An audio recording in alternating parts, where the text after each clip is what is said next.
Boa tarde. Tarde, né? Bom, me apresentar, Marcel Klein, eu sou desde junho do ano passado, eu assumi o departamento de produção musical da TV Globo no lugar do Mariozinho Rocha, que ficou 30 anos na casa. Eu combinei com o pessoal da produção, da gente ter uma dinâmica que eu vou me apresentar um pouco e falar o que eu fazia e o que eu faço hoje em dia, explicar um pouco o processo da seleção de repertório de novela. Acredito que isso já vai responder boa parte das dúvidas que vocês tenham. E aí a gente vira um grande bate-papo, um monólogo aqui que vai acabar sendo chato. Bom, eu era gerente artístico da Som Livre. Som Livre é uma gravadora do Grupo Globo. E um dos meus trabalhos como gerente artístico da Som Livre era trabalhar exatamente nesse apoio ao Mariozinho Rocha numa seleção de repertório. Com a aposentadoria dele em junho de 2015, naturalmente eu ocupei o lugar dele. O processo de seleção de repertório, estava conversando com algumas outras pessoas, teve uma outra palestra que eu fiz no Rio sobre isso. As pessoas têm muitas dúvidas e não tem nenhum segredo. Nós, Globo, somos contadores de história.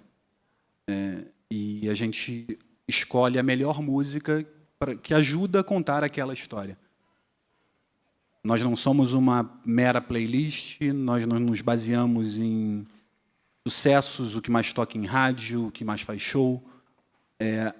A música que se encaixa melhor para aquele personagem. Com diferentes cortes dramatúrgicos. Às vezes é uma música que descreva o personagem, às vezes é uma música que aquele personagem ouviria no universo dele. Quando as histórias chegam, quando as sinopses chegam, a gente faz uma série de reuniões com os diretores artísticos, com os autores das novelas, que são os conceituadores. Eu tenho um grande bate-papo com eles, eu e minha equipe. A gente tem um grande bate-papo onde eles contam um pouco o que eles esperam daqueles personagens, para onde esses personagens vão. Tem um dificultador enorme no meio do caminho, que a característica da nossa novela, ela é uma obra aberta. Quando a novela começa, o final dela não está escrito. A gente tem uma frente de capítulos. Normalmente a novela começa com, sei lá, 40, 50 capítulos escritos. Uma novela das 11, que é o que a gente chama de mini-novela, tem no mínimo 80, e as outras novelas chegam a ter 200 capítulos, 180, 200. A média dá 150, 160, mas tem novelas que chegam a 200 capítulos. E é muito difícil a gente saber, no início da novela, ou às vezes nem no início, às vezes 4 meses antes, que é quando a gente começa esse processo de seleção, o que vai acontecer lá na frente. Então, a gente tem uma conversa artística, de entendimento artístico. A minha equipe e eu, a gente pensa esse repertório, a gente recebe sugestões dos autores, dos diretores artísticos, a gente faz um grande brainstorm e monta uma série de playlists e começa a testar isso. Quando eu digo testar, seja testar artisticamente, seja testar com toda a questão de direitos. Tem determinadas gravadoras, determinadas editoras, e elas têm um tempo de resposta maior ou menor, principalmente no conteúdo internacional. Quando a gente seleciona conteúdo internacional, a dinâmica do mercado brasileiro é um pouco diferente do mercado internacional, no que tange a autorização de fonogramas. E é difícil, às vezes, a gente tem uma parceria muito grande com todas as gravadoras, mas o guideline das majors lá fora que é totalmente diferente aqui no Brasil. Então, isso causa um tempo de resposta um pouquinho mais demorado do que a gente gostaria que tivesse, e, às vezes, a música acaba sendo negada ou não chegando em tempo hábil para isso. Então, tem determinados artistas ou determinadas gravadoras que a gente já sabe, pela experiência de tentativa e erro, que são mais complicados de liberar. Beatles é uma coisa muito complicada de liberar, por exemplo. Então, a gente tenta ou pedir com muito mais antecedência, argumentar de uma forma melhor para o mercado, ou a gente já corta no T0. E ainda que o diretor queira, ainda que a autora... Em paralelo a essa seleção de repertório, e eu vou me ater mais a esse ponto da seleção de repertório, porque você tem todo um braço que roda em paralelo, que é o de produção musical original. São as nossas músicas incidentais. O mercado erradamente chama de trilheiros, eu odeio essa expressão, mas eles são compositores de música original. Então, isso também está embaixo de mim, e a gente entende que essa música se completa as lacunas da novela, até porque elas, muitas vezes, o conteúdo que a gente tem, isso já fica uma dica aqui para o produtor de conteúdo. Se eu tenho um diálogo numa cena, eu não posso ter uma música cantada por baixo dessa. E 70%, 80% do conteúdo que chega para a gente não tem BG. Então, às vezes, a utilização de uma música numa cena ela fica limitada porque o produtor fonográfico não tem um BG. Em catálogo, isso é 100%. Tem casos que a gente tem que pedir para produzir um BG original, e senão a gente não consegue usar a música. Só em stock shots ou em cenas sem diálogo. Voltando um pouco para o processo de seleção de repertório, a grande dificuldade disso tudo é que é uma reunião, são várias cabeças pensando essa trilha. Eu funciono meio que como um hub, a minha equipe funciona meio como um hub de informação.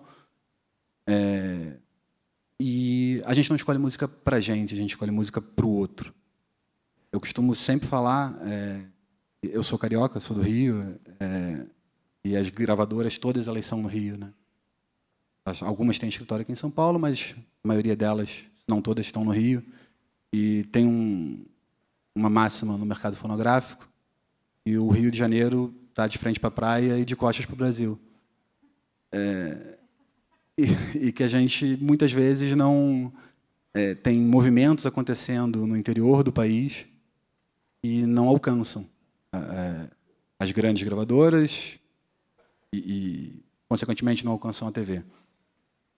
E eu sempre falo que o nosso papel, TV Globo, dentro desse escopo dramatúrgico de contar histórias e usar a música para ser uma moldura dessa história, a gente tem uma missão artística que é ser espelho do Brasil, mas, ao mesmo tempo, e é contraditório o que eu vou falar, mas, ao mesmo tempo que a gente precisa ser um espelho do Brasil, a gente tem uma obrigação de ser curador desse espelho também. Eu posso falar isso com propriedade por ter vindo do mercado fonográfico, trabalhei anos em gravadora, e o Brasil ele tem uma característica ruim, ele tende a ser uma monocultura de subsistência musical, né? A gente tem as safras, a safra do rock Brasil, a safra do pagode, a safra do axé, a safra do sertanejo. Isso falando em questões mainstream, né? Óbvio que você tem todo tipo de produção cultural, mas você tem, de tempos em tempos, você tem estilos que se sobressaem e viram hegemônicos. E se nós, TV Globo, formos apenas um espelho disso, a gente vai ficar contribuindo e reverberando essa característica. É óbvio que, se a gente vai fazer uma novela como O Rei do Gado, por exemplo, não faz o menor sentido colocar o rap de São Paulo. Então, o sertanejo, que é o ritmo que está predominando hoje em dia, vai ter uma participação muito maior na trilha. Mas a gente tenta sempre mesclar, apresentando coisa nova, buscando clássicos. A gente tenta, de alguma forma, agradar a todo tipo de público que assiste as nossas novelas, mas pensando sempre no escopo dramatúrgico. O corte é a dramaturgia. Não interessa se é o Roberto Carlos ou se é o Zé das Couves. Se a música for boa, ela vai estar ali, ela vai tocar para aquele personagem mais ou menos dentro do decorrer da história. Tinha muito mistério de como essas músicas chegavam até o conhecimento da Globo. Quando eu era uma das pessoas que abastecia o Mariozinho Rocha, e aí eu me concentrava apenas no catálogo da Som Livre, que era a gravadora que eu trabalhava, eu pegava e mandava esse conteúdo para o Mário, todas as outras gravadoras mandavam, e eu vejo hoje a quantidade, assim, eu recebo, sem exagero, em média, de 30 a 40 CDs por dia. Todo dia eu chego, tem uma pilha de CD na minha mesa e eu e a minha equipe, a gente escuta tudo que chega para a gente. Pode parecer hipocrisia, não é. A gente escuta tudo. Tem muita coisa que não serve, tem muita coisa mal gravada, tem muita coisa mal produzida, mas tem muita coisa que eu não conhecia e que acabou entrando em determinados programas, não só novela, porque a gente tem esse... É até uma questão de respeito, né? Assim, eu falava isso muito com Nação Livre quando eu era gerente artístico e eu cuidava da carreira de alguns artistas. O que para gravadora, para o mercado fonográfico é um produto, para o artista é a vida dele. E a gente tem que ser muito responsável com a vida dos outros. Então, se o cara se deu o trabalho de entrar num estúdio, de gravar um CD, de gravar uma música e mandar para alguém apreciar, o mínimo que você tem que fazer é ouvir, ainda que você não goste. E essa questão do gostar de novo, talvez seja a parte mais difícil do meu trabalho, do trabalho da minha equipe. A gente não escolhe música para a gente escolhe música para o outro. E dentro desse corte, não existe música ruim. A gente tem uma tendência a querer rotular as coisas baseado nas suas preferências. E gosto é muito subjetivo, e eu sempre falo isso, não tem música ruim. Ela te emociona ou não emociona, ponto. E o fato dela não me emocionar não significa que ela não possa emocionar outra pessoa.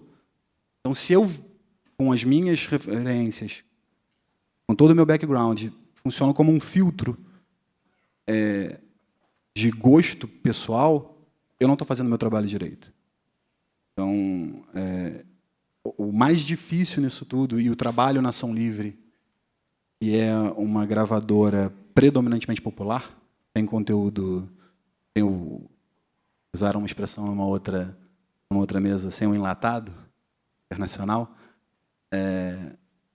mas uma gravadora predominantemente popular, se eu não tivesse trabalhado lá e não tivesse tido feito esse estágio, entre aspas, de me despir dos meus preconceitos musicais, que todos nós temos, não vamos ser hipócritas, e entender que pode não funcionar para mim, eu posso, na hora que eu chegar, entrar no meu carro, eu não vou botar aquela música para tocar no som do meu carro, mas aquilo me permite contratar aquele artista, eu me permito escolher aquela música para um personagem que aquela música vai ajudar a contar a história desse personagem. Essa talvez seja a parte mais difícil e assim, você não se policiar o tempo inteiro e policiar os demais, porque a decisão não é só minha, o processo decisório não é só meu, tem diretores artísticos, autores, produtores musicais envolvidos. Se você não tiver isso muito claro na sua cabeça e passar esse conceito para o grupo, você pode cair nessa armadilha de estar escolhendo a música, fazendo a tua playlist, querendo impor o teu gosto pessoal a uma população de, sei lá, 200 milhões. Bom, basicamente é isso. Acho que estou falando demais aqui. Já queria abrir para pergunta aí, para a gente bater um papo. Me pediram da produção, só para quando vocês forem fazer pergunta, esperar chegar um microfone e não sair falando, porque senão não vai ser gravado. Boa tarde, prazer, tarde. meu nome é Lucas. Prazer. Queria perguntar para você quais são os conceitos ou os parâmetros na escolha dessas músicas para vocês e a sua equipe. Porque acho que às vezes o artista acaba sendo levado a correr atrás de um estilo determinado, muitas vezes tentando encontrar essa expectativa que a sua equipe provavelmente deva ter para dizer, bom, para tal música de tal novela, isso é mais indicado. Quais são os parâmetros que vocês usam para poder dizer essa música é interessante para nós ou não? Bom, não há uma receita de bolo, não tem uma fórmula mágica. Tivesse, talvez a Globo não precisasse de mim e da minha equipe. O corte é sempre esse que eu te falei, dramatúrgico. É evidente que tem coisas que ajudam. Essa expressão não existe, mas a gente usa muito ela dentro da Globo, que é o sincronizável. Né? A música, ela soa, do mesmo jeito que tem a música radiofônica, tem a música sincronizável. Uma coisa que ajuda muito e que a gente tenta buscar considerando que a novela ela está contando uma história, ela não é um programa musical de clipes. O espaço para se tocar música ele é reduzido. Né? A música, às vezes, ela tem muito pouco tempo para passar a mensagem dela. Então, sei lá, uma música do Pink Floyd, que você tem que ouvir a música inteira para entender a metáfora da letra. Só depois de ouvir 1 minuto e 50 que você vai entender o que a música estava querendo falar nos 15 primeiros segundos, talvez ela sirva menos do que uma música que comunique mais rápido. Mas não necessariamente é isso. Assim. É uma tendência, mas... então beleza, vamos fazer música chiclete, entrega o refrão antes do A, e vamos embora. Não é assim. Não tem uma fórmula exata.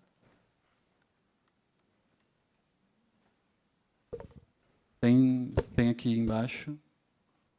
Olá, boa tarde. Meu nome é Alexandre. Eu queria não vi ainda. Aqui em cima. Tá, que tem uma luz forte. Eu queria te perguntar quais os meios, como assegurar que essa música vai ser ouvida. Não sei, como chegar até vocês. Você pode mandar o CD pelo Projac, pode mandar por e-mail. E-mail é nome.sobrenome@tvglobo.com.br. A gente escuta tudo que a gente recebe. De fato, a gente escuta tudo que a gente recebe. E aí vai de como você preferir. Se você preferir botar uma playlist num Deezer, Spotify da vida, enviar o link por e-mail, a gente vai ouvir. Se mandar um CD físico, vai ouvir. É engraçado que, às vezes, quando as pessoas mandam um CD, às vezes chegam caixas com 10, 15 CDs. Quando for mandar, manda um só. CD é caro, sabe? Não precisa mandar 15. Um só resolve. Ô, Marcel, aqui. E aí, cara? Você falou bastante de gravadora quando você estava comentando. As gravadoras mandam, as gravadoras mandam. E hoje, bom, pela pergunta aí do colega, a gente já viu que a maioria das pessoas, a maioria dos artistas não trabalha dentro de gravadora ou das majors.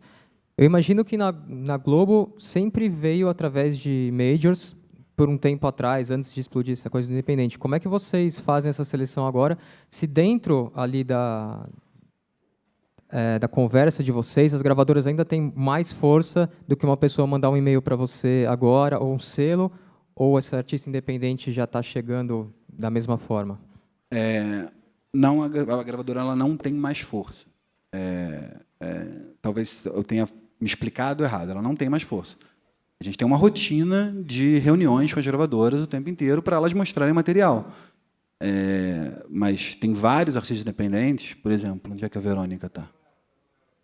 Zé Manuel entrou, a Verônica está ali. Tem vários artistas da Verônica, o Terno, por exemplo, que são artistas independentes. Então, a gente tem o nosso trabalho de ouvir muita música o tempo inteiro, de estar presente em show, de ter as nossas